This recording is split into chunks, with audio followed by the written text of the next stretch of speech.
Welcome to Audit the Audit, where we sort out the who and the what and the right and wrong of police interactions. This episode covers stop and ID laws, extending Terry stops, and reasonable suspicion, and is brought to us by King Black News and Visuals' channel. Be sure to check out the description below and give them the credit that they deserve. On February 28, 2023, several officers with the Newark Police Department stopped the owner of the King Black News and Visuals' YouTube channel, who we will refer to as Mr. KB, on the street in Newark, New Jersey after receiving a 911 call alleging that a man fitting Mr. KB's description was walking around with a gun. As officers approach Mr. KB, he begins to record the interaction. What's going on? Work with the city of Newark, man. Kick rocks, keep it pushing. I don't know why you're stopping me. I'm working right now. I'm work for the city of Newark. You keep it pushing, you're wasting your time. You ID on you? Yeah, I'm out there. Where you work for? Work with the city of Newark. City of Newark.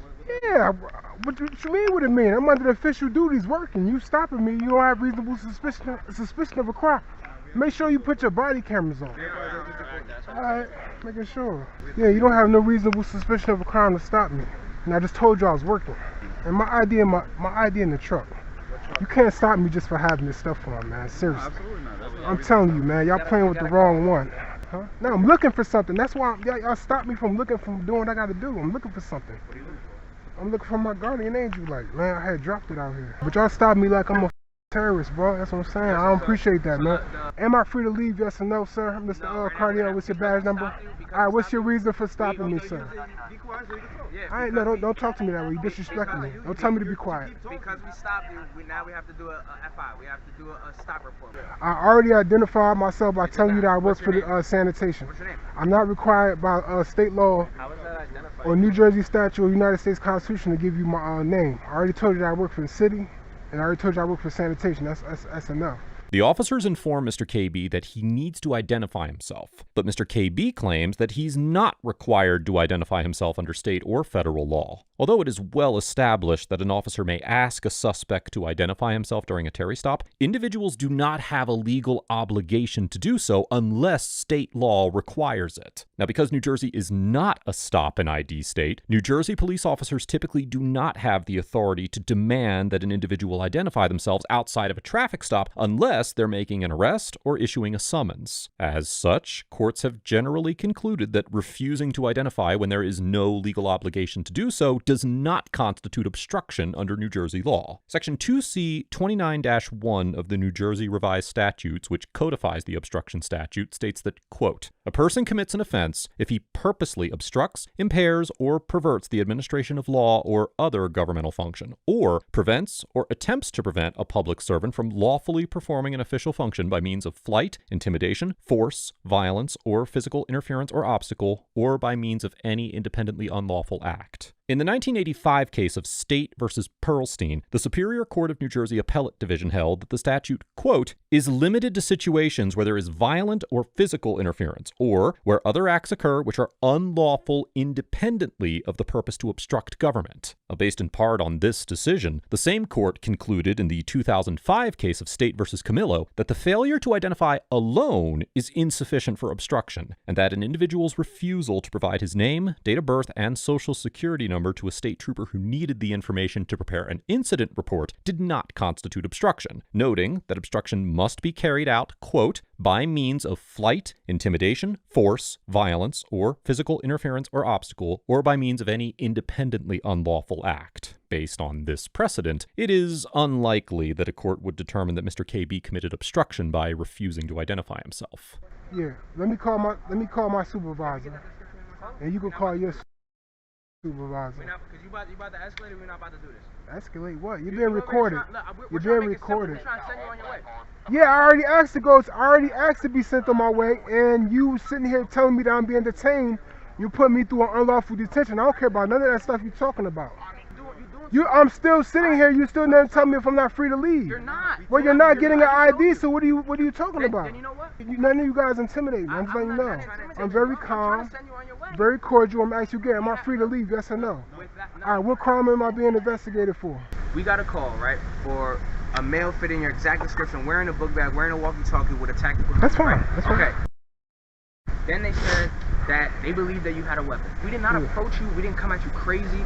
came into respectful, right? Now, all we're trying to tell you literally is, okay, right, our suspicion is dispelled, but we still need to identify the person we are speaking with. The officer claims that even though their suspicion has been dispelled, they still need to identify Mr. KB for their report and continue to detain him. As we've discussed many times here on ATA, officers have the authority to detain individuals when they have a reasonable suspicion to believe that they are engaged in criminal activity. However, in the 1983 case of Florida versus Royer, the U.S. Supreme Court clarified that, quote, an investigative detention must be temporary and last no longer than is necessary to effectuate the purpose of the stop, and that, now quoting again, the investigative methods employed should be the least intrusive means reasonably available to verify or dispel the officer's suspicion in a short period of time. Relying in part on this case, the Supreme Court of New Jersey held in the 2019 case of State versus Chisholm that officers violated the Fourth Amendment when they continued to detain the occupants of a motel room to identify them after the noise violation that was the basis of the original detention was remedied, and the officers decided not to issue any summonses, noting that, quote, a seizure that is lawful at its inception can violate the Fourth Amendment if its manner of execution unreasonably infringes interest protected by the Constitution. The court concluded that, now quoting again, because the officers exercised their own discretion and declined to issue a summons for a noise violation, they essentially concluded that the occupants were not engaging in any criminal activity, and that, quote, after the loud music was abated and the police chose not to issue a summons, submitting warrant checks was unnecessary and improper because doing so would do nothing to help confirm or undermine the police officer's decision regarding the noise complaint. In this instance, the officers had likewise concluded that Mr. KB was not engaging in any criminal activity, and, applying the logic of the New Jersey Supreme Court in the Chisholm case, identifying him would do nothing to help the officer's decision regarding the 911 call involving a man carrying a firearm. As we mentioned earlier in this episode, an individual's mere refusal to identify themselves during a Terry stop is not a crime in New Jersey, even if officers may need the information to complete their reports. Therefore, a court would likely conclude that the officers had no independent reasonable suspicion to prolong Mr. KB's detention once their initial suspicions were dispelled, and that their actions in doing so violated the Fourth Amendment. Nah, I'm willing to identify myself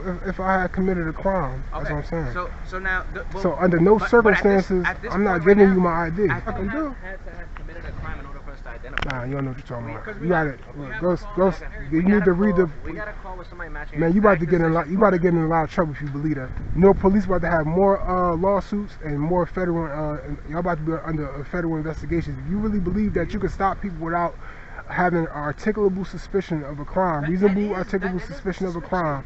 The fact that we What? gotta call someone fitting your exact description. It could be all done. You just give me your name. It really could, man. You really No, you don't need to ID me. You don't have to provide me your ID. I've been doing this for 15 years. I don't give nobody no IDs. That's just what it is.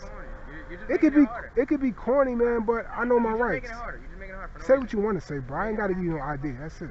1,051 hours. Supervisor rising on scene. So I don't know what's going The on. reason they stopped you is because we did get a 911 call saying Okay. somebody matching your description was walking around with a handgun.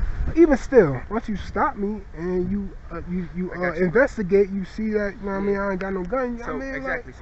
So that's where we at the Yeah. point right now, right? We see you don't have Yeah. no weapon, so you're gonna be on your way. However, because you were detained, I could get if I want to, I can get like the police report or transcripts for that. Like, we'll give you a bit number. No, like, however, we're gonna need your identification because you were stopped. Sergeant Vasquez informs Mr. KB that the officers stopped him because they received a 911 call about someone who matched his description walking around with a handgun. Section 2C 39-5 of the New Jersey Revised Statute states that, quote, any person who knowingly has in his possession any handgun without first having obtained a permit to carry is guilty of a crime of the second degree. Additionally, under Section 2C 39-2 of the New Jersey Revised Statutes, quote, when the legality of a person's conduct depends on his possession of a permit, it shall be presumed that he does not possess such a permit until he establishes the contrary. Accordingly, when officers have reasonable suspicion that an individual is in possession of a firearm, they are generally authorized to detain them to investigate further. Now, it is important to note that reasonable suspicion suspicion only needs to be articulable, meaning that it must be capable of being expressed, explained, or justified. But it does not need to be actually articulated during the stop, and therefore, officers are not required to explain their reasonable suspicion to detainees. Nonetheless, officers must maintain reasonable suspicion throughout Terry stops, even if they do not choose to communicate their suspicions to the citizens being detained. In the 2000 case of Florida versus JL, the Supreme Court held that an anonymous tip that an individual is carrying a gun is, without more, insufficient to justify a Terry stop, despite the fact that the officers in the case found an individual matching the tipster's description at the location provided in the anonymous call. In reaching this conclusion, the court reasoned that, quote, all the police had to go on in this case was the bare report of an unknown, unaccountable informant who neither explained how he knew about the gun nor supplied any basis for believing he had inside information, and that, now quoting again, an accurate description of a subject's readily observable location and appearance does not show that the tipster has knowledge of concealed criminal activity. However, in the 2014 case of State versus Smith, the Appellate Division of the Superior Court of New Jersey determined that law enforcement had reasonable suspicion to stop a vehicle based on an identified citizen's report to police that she had seen the vehicle's occupant flash a handgun. Now, in reaching this conclusion, the court recognized that because, quote, a report by a concerned citizen or a known person is not viewed with the same degree of suspicion that applies to a tip by an anonymous informant, and also, now quoting again, by giving her name and any additional identifying information collected by the 911 system, an identified citizen is subject to future questioning and possible prosecution if the information provided is false. An ordinary citizen is, quote, presumed to be providing reliable information, and further investigation of the citizen's reliability is not required before appropriate police action is taken. In the situation involving Mr. KB, if the 911 caller making the report claimed to have actually seen someone carrying a gun, or otherwise explained how they knew about the gun, well, it seems likely that a court would conclude that the officers had reasonable suspicion to detain Mr. KB, particularly if the caller provided their name or other corroborating details. However, additional facts, such as if the caller was anonymous or did not claim to have personally observed an individual matching Mr. KB's description brandishing or openly carrying a firearm, could impact the court's decision.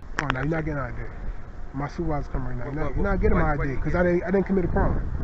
You're right, but they had reason. All right, hold on. One second. So they stopped you for that reason. That's a We're lie. asking for your identifications because you were lawfully detained because they believed that you committed a crime because somebody called saying you was walking You around can with a believe weapon. what you want to believe. Right. If But that's once why you come and can stop. investigate and you see You're- that I haven't committed a you crime, you let me absolutely go. right. That's You how that go. absolutely I know right. I am right. They're So telling me, you're- this you're- guy you're tell me free I'm to go. not right. Listen, you're free to go. I know. I've been free to go for the last 20 But minutes, if 30 you want to minutes. give your identification, then you're not giving your identification. We'll take it from there.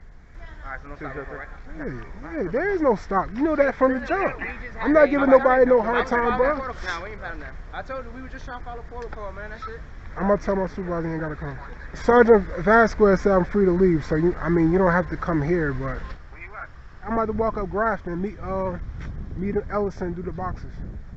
I can't even finish looking for my stuff now.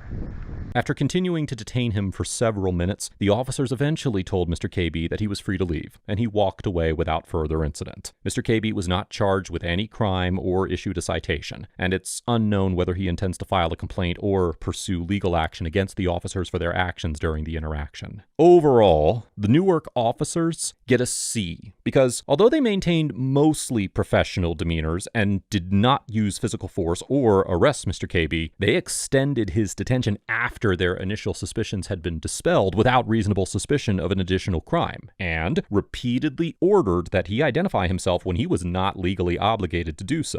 Throughout the encounter, the officers appeared to be more concerned with completing their paperwork than respecting Mr. KB's constitutional rights. And although they eventually let him leave without identifying himself, they kept him detained for an extended period of time while they attempted to manipulate him into complying with their unfounded demand for identification. situation. While it is certainly possible that the Newark Police Department encourages or even requires officers to identify the subjects of Terry stops, even official department policies cannot override the constitutional rights of citizens. This is a trap that members of law enforcement fall into all too often, and I would encourage law enforcement officers to remember that both state law and the Constitution trump any standard operating procedures that their department might have in place, or their need to complete department paperwork. Mr. KB gets a B+, because although he demonstrated some confusion in his understanding of reasonable suspicion and did not exercise his right to remain silent, he stood firm in his refusal to identify himself throughout the illegal extension of his detention and requested a supervisor to help resolve this situation. That being said, Mr. KB repeatedly argued that the officers did not have the reasonable suspicion necessary to legally detain him because he had not committed a crime. And although the distinction might seem subtle, it is essential that citizens and auditors alike understand that courts determine whether officers had reasonable suspicion based on the officer's knowledge at the time of the detention. In this situation, the officers likely did have reasonable suspicion when they originally detained Mr. KB, even though he had not committed a crime and did not provide him with a full explanation of the 911 call. And it's important for individuals to remember that officers may have the legal grounds necessary to detain them based on information that is not known to them at the time. Now, in the description of the original video, Mr. KB gave himself a grade of B-. And while he obviously assigned himself a lower grade than I gave him, I want to commend Mr. KB for his commitment to self-assessment and his willingness to share an interaction that he did not believe to be his best work in an effort to help educate and inform the community at large. Moving forward, I would encourage Mr. KB to continue to study the applicable constitutional and state laws, and remember in future encounters that officers may have reasonable suspicion even if he has not committed a crime. Let us know if there is an interaction or legal topic that you would like us to discuss in the comments below. Thank you for watching, and don't forget to check out my second channel for even more police interaction content.